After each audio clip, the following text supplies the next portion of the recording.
Morning students.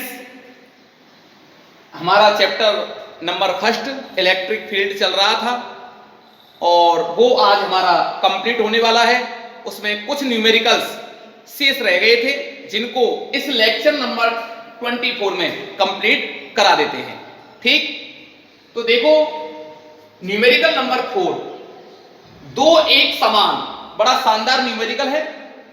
ठीक है, इसमें 11th का भी कॉन्सेप्ट लग रहा है आपका कंप्लीट और 12th का भी। ठीक है ना, रोचक जिसे कहते हैं इंटरेस्टेड, वो न्यूमेरिकल है ये, जरा ध्यान से समझे। तो देखें, दो एक समान आवेशित गोले जो बराबर लंबाई की डोरियों से लटके गए हैं। डोरियां परस्पर 30 डिग्री का कोण बनाती हैं जब 0.8 ग्राम पर सेंटीमीटर क्यूब, क्या दे रखा है ये, घनत्व है, कि द्रव में डुबोया जाता है और वही कोण रहता है, कोण में कोई चेंजिंग नहीं है और पदार्थ का घनत्व है वो इतना है। तो द्रव का परावैद्युतांक आप जानते होंगे, एप्सिलॉन आर की वैल्यू पूछ रहा है, राइट। तो सबसे पहले आप जरा क्वेश्चन को पढ़ें और उसके बाद हमेशा डायग्राम बनाएं, तो क्वेश्चन करना बहुत ही आसान हो जाता है। ठीक है ना, तो जरा देखें, एक इसको हिंज कर दिया, एक बिंदु से लटका दिया दो डोरियों को, और दोनों पर आवेश कैसा है, समान है। ध्यान रखना, जब आवेश समान होगा तो कौन सा बल लगेगा, प्रतिकर्षण बल लगेगा, राइट। तो दोनों बॉलों को जब मैं एक धागे से, बराबर लंबाई के धागों से लटकाता हूं तो दोनों में प्रतिकर्षण बल लगता है और प्रतिकर्षण बल के कारण दोनों डोरियां कैसे हो जाएंगी, ये दूर की ओर विस्थापित हो जाएंगी। ठीक है ना, ये देखो हो गई ना। दोनों पर द्रव्यमान कैसा है, जब आवेश समान है तो द्रव्यमान भी समान होगा, m। आवेश q, इस पर भी आवेश q, कोई डाउट वाली बात नहीं है। प्रतिकर्षण बल के कारण इस पर फोर्स इधर लगेगा F और इस पर फोर्स इधर लगेगा। जब फोर्स इन पर जब इनमें खिंचाव होगा इस प्रकार से, जब रस्सी में खिंचाव होगा तो क्या होगा, तनाव उत्पन्न हो जाएगा रस्सी में। क्या उत्पन्न हो जाएगा, तनाव।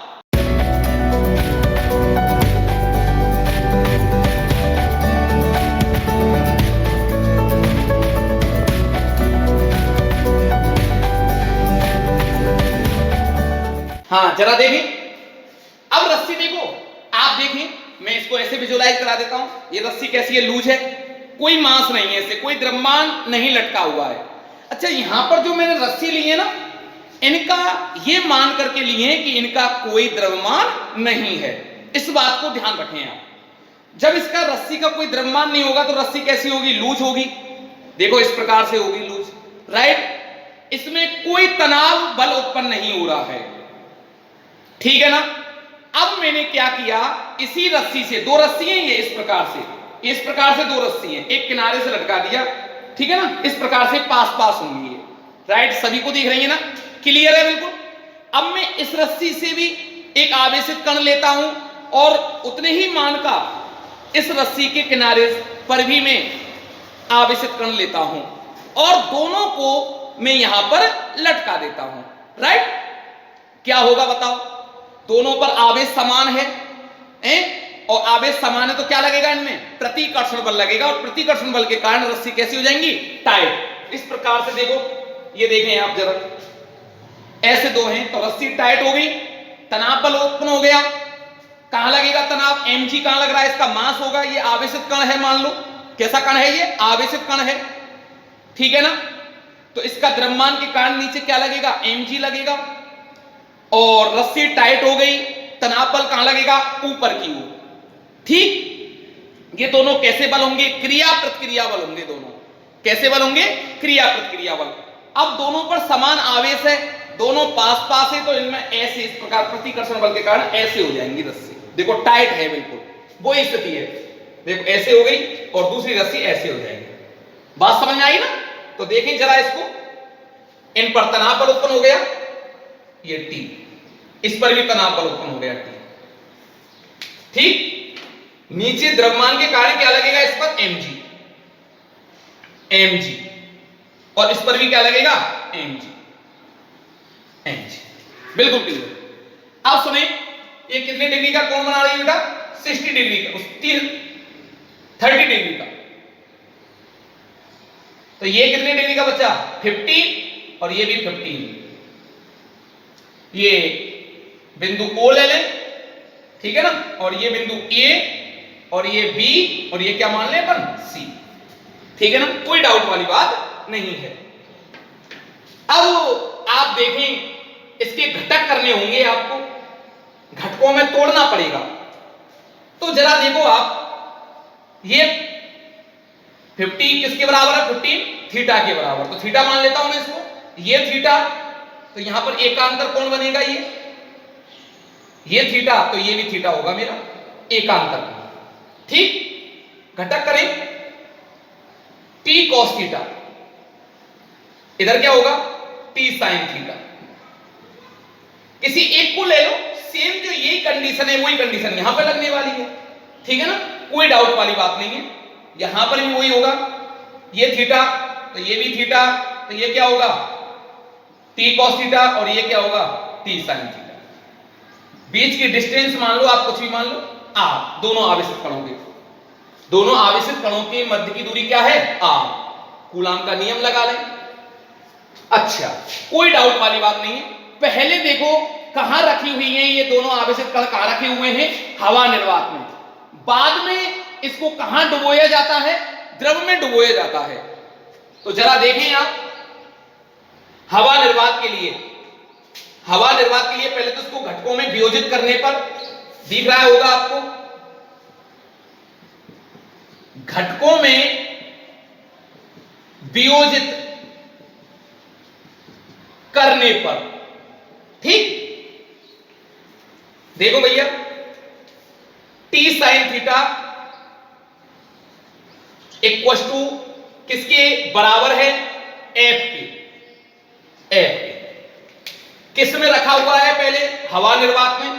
कुछ नहीं कहा जाए तो कहां रखा हुआ मानेंगे? हवा या निर्वात में। तो हवा निर्वात के लिए फॉर्मूला देखें जरा, के। अब के की वैल्यू रखनी पड़ेगी, क्योंकि बाद में मैं इसको ना द्रव में डुबो रहा हूं। तो के की वैल्यू रख लें 1/4 pi epsilon naught Q square upon R square. ये हो गया पहली इक्वेशन, समीकरण नंबर 1। दूसरी देखिए जरा, दूसरी इक्वेशन ये हो गई t cos थीटा बराबर mg, इक्वेशन 2, ठीक है ना। समीकरण 1 में 2 का क्या कर लेते हैं? डिवाइड कर लेते हैं। तो देखें, t sin थीटा बराबर, यहां लिख दो आप, समीकरण 1 डिवाइड बाई समीकरण 2, ठीक। अच्छा, t sin थीटा बराबर 1/4 pi epsilon naught Q square upon R square. अच्छा, बटे में क्या आ रहा है? t cos थीटा और अपॉन mg, t से t कैंसिल आउट हो गया, tan थीटा, और tan थीटा की जगह आप लिखना चाहें तो 15 डिग्री लिख सकते हो, ठीक है ना। और ये कहां चला गया मेरा? ऊपर, Q square upon 4 pi epsilon naught mg R square. और ये इक्वेशन कितनी आ गई भैया हमारी? 3। कोई डाउट वाली बात नहीं होनी चाहिए आप लोगों को। क्लियर? समझ में आ गया होगा सभी बच्चों को, ठीक है ना।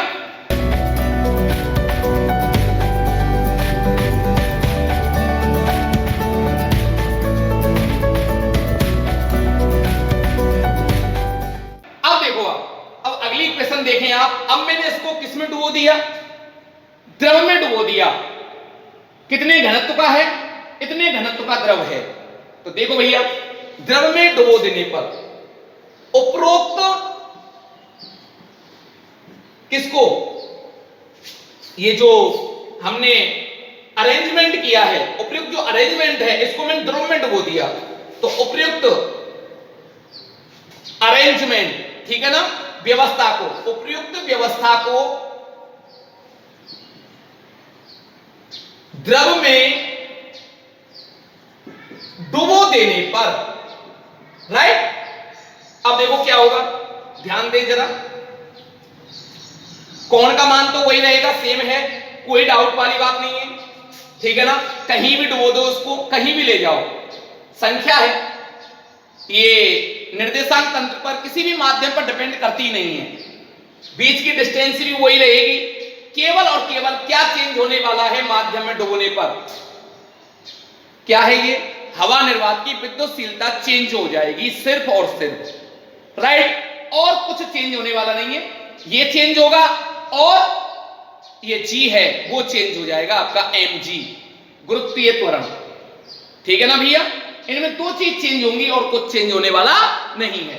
तो मैं क्या ले सकता हूं इसको, tan theta equal to Q square upon, ध्यान देखें जरा, ध्यान दें, 4 pi epsilon naught epsilon R, कोई डाउट वाली बात नहीं। देखो मैं अंडरलाइन कर लेता हूं, ये चेंज होगा बस। अच्छा और देखें जरा, एम जी डैश, क्लियर, और क्या हो गया, आर स्क्वायर।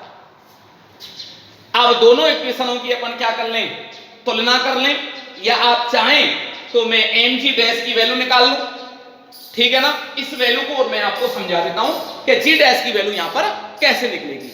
तो जरा ध्यान रखें आप, बहुत सटीक क्वेश्चन है, तो यहां पर मैं अलग से काम करने वाला हूं, नोट, और मैं नोट में लिख देता हूं क्लास 11th की बात है, ठीक है ना। जरा ध्यान रखना इस बात को।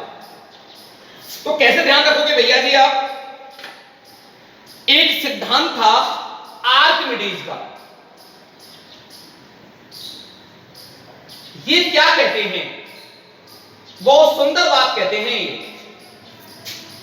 कि कोई पदार्थ है, ठीक है, ये कोई पदार्थ है, कोई वस्तु है, ठीक है ना, कोई आवेशित गोला है, ये गोला दे दिया, ठीक है ना, इस गोले का द्रव्यमान m है, ओके, और घनत्व रो है, रो पदार्थ लिख देता हूं मैं,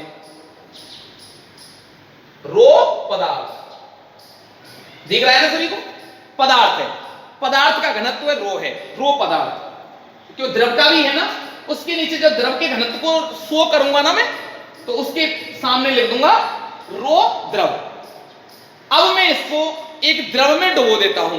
अच्छा एक बात ध्यान रखना, बहुत शानदार बात है, जब मैं इसको, अब ये है स्मॉल m द्रव्यमान का भार लटका हुआ है इस रस्सी से, तो मुझे इसका वास्तविक भार जो होगा वो मुझे महसूस होगा, ठीक है ना। अगर इसको मैं मापूं तो फिक्स इसका जो मास है वो मुझे एक्यूरेट मिल जाएगा।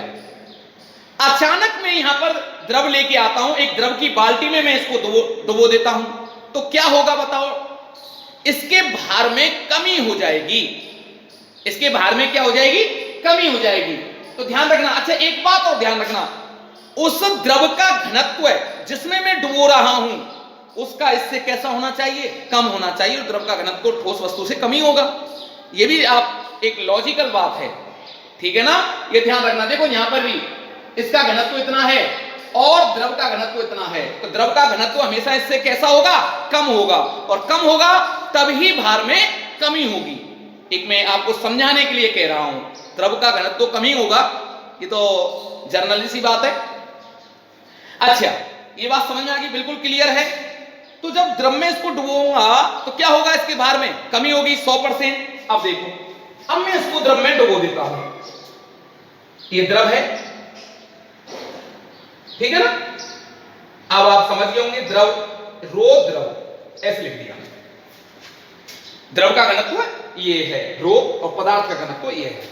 जब इसको मैं डुबोता हूं तो इसके भार में कमी होती है। भार में कमी क्यों होती है, इसको भी जरा समझें आप लोग।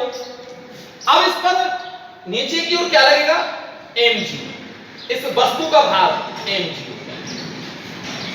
वस्तु का भार है ये, वास्तविक भार, ठीक है ना। अब इस पर ऊपर की ओर जैसे ये mg इस पर एक्ट होगा, कार्य करेगा, तो इस पर ऊपर की ओर एक बल लगेगा, और वो आपका फेवरेट बल, याद रखो कौन सा है, सभी जानते हो, उत्प्लावन बल।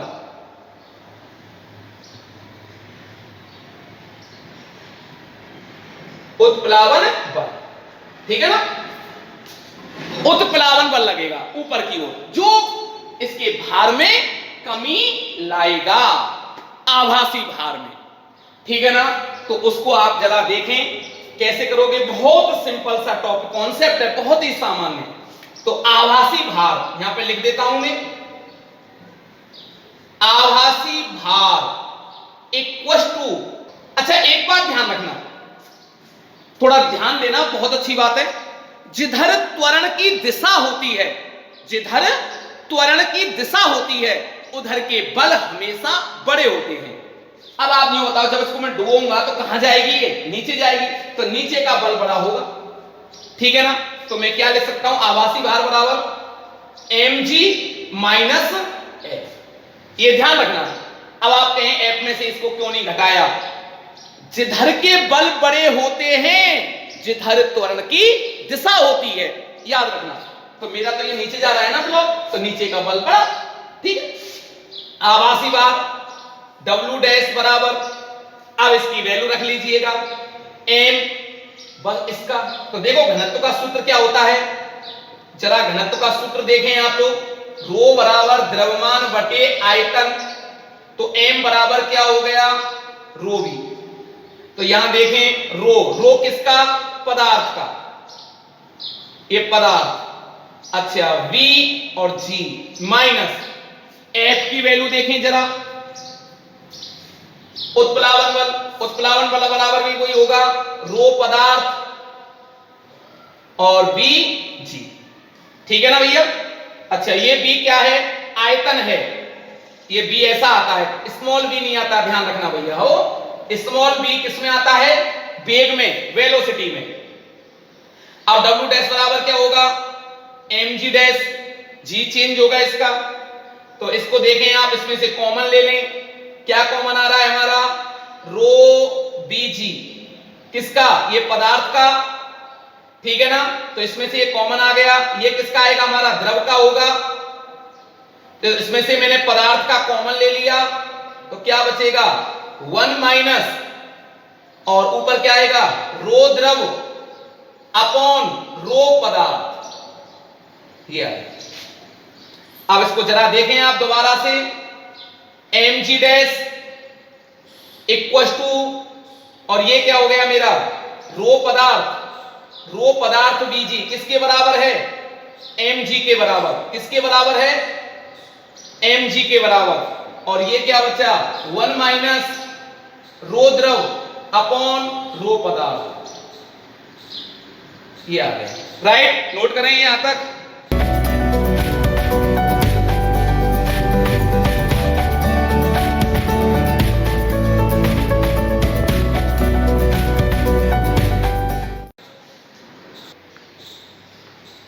अब देखो mg डैश की वैल्यू में किस में रख देता हूं? इक्वेशन 4 में, राइट। ये समझ में आ गया होगा। ये कौन सा भार निकाल लिया मैंने? आभासी भार, जो भार में कमी होगी, ये भार में कमी है, राइट भैया। इसकी वैल्यू में 4 में रख देता हूं।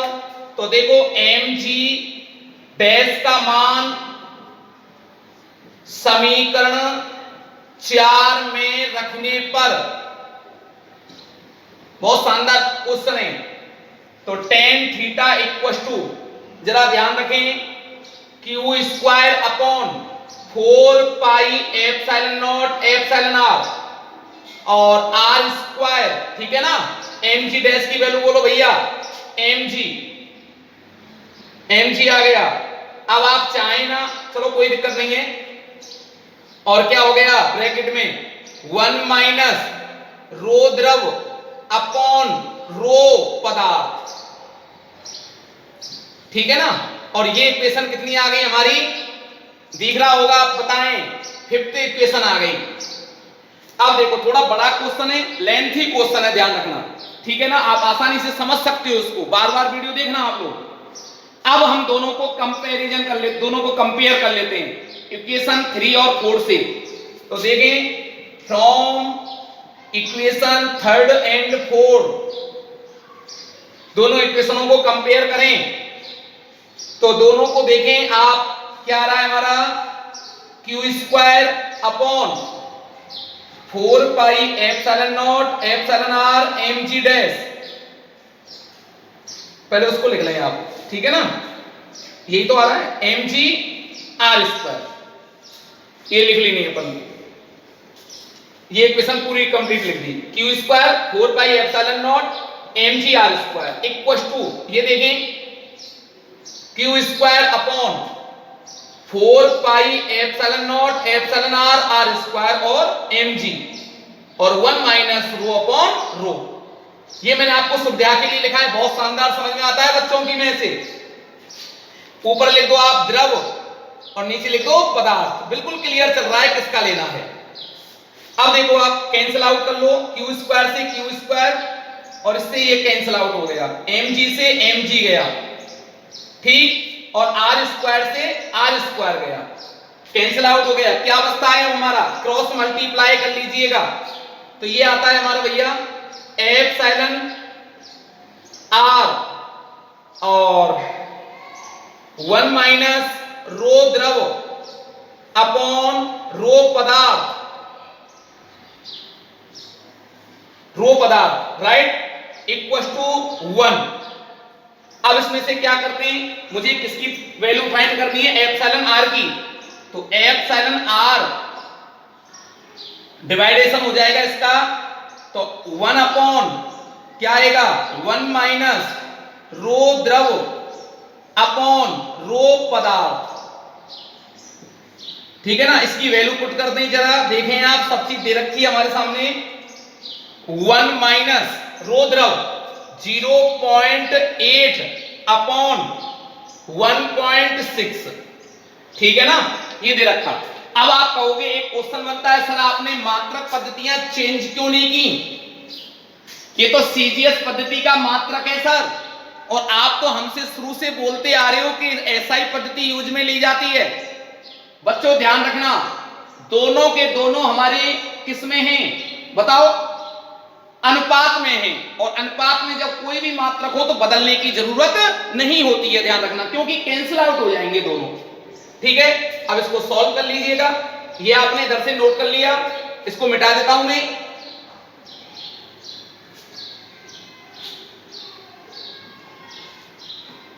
तो epsilon R equal to 1 upon 1 minus, अब देखो एक संख्या को दशमलव है, दशमलव से दशमलव उड़ गया तो 1 माइनस 1/2, तो एप्सिलॉन आर बराबर 1 अपॉन, अच्छा 1 में से हाफ गया तो क्या बचेगा हाफ, तो एप्सिलॉन आर बराबर आ गया 2, राइट। और इसका कोई मात्रक होता नहीं है, मात्रकहीन राशि है ना, परावैद्युतांक, ध्यान रखना, तो यहां क्या लिख दूंगा मैं, मात्रकहीन, ठीक है ना, कोई डाउट वाली बात नहीं है।